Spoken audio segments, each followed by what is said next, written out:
Memasuki bulan suci Ramadan 2025, masyarakat dihadapkan dengan kenaikan harga sejumlah bahan pokok. Salah satu lonjakan harga paling signifikan adalah cabai rawit merah yang menyentuh angka 80 hingga Rp150.000. Dari sebelumnya hanya berkisar di angka Rp30.000. Tak hanya cabai, bawang putih, minyak goreng, serta sumber makanan protein hewani seperti telur, daging, hingga ayam juga turut mengalami kenaikan. Lonjakan harga ini memicu kekhawatiran di tengah masyarakat, mengingat Ramadan identik dengan peningkatan konsumsi bahan makanan, terutama yang digunakan dalam sajian berbuka puasa dan sahur. Komisi 6 DPR RI menilai, lonjakan harga berbagai kebutuhan pangan masyarakat menunjukkan tidak maksimalnya pengawasan dari Kementerian Perdagangan. Selain itu, kinerja Menteri Perdagangan Budi Santoso dinilai lambat dalam merespon gejolak harga pangan di lapangan.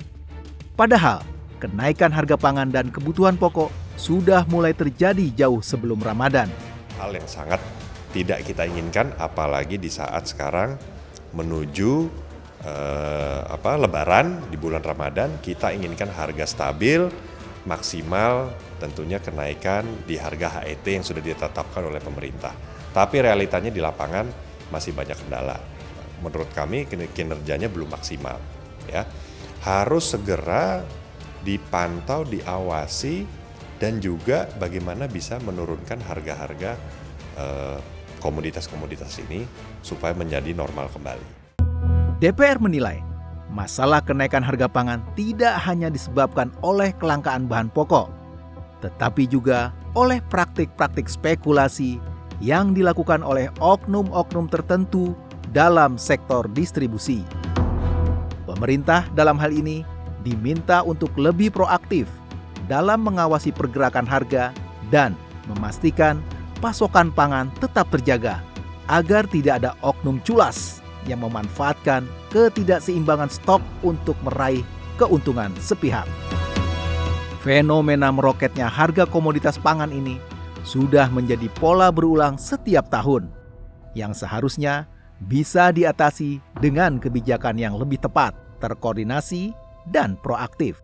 Lonjakan harga pangan ini bisa dicegah jika pemerintah lebih mematangkan perencanaan dalam aspek produksi, distribusi, dan pengawasan stok.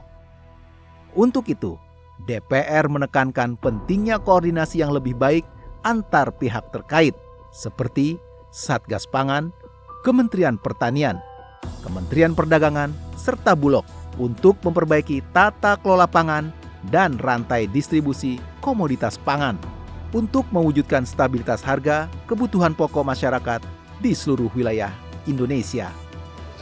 Pemerintah harus terus memantau, kita mendorong Satgas Pangan itu memastikan tidak adanya terjadi penimbunan. Ya.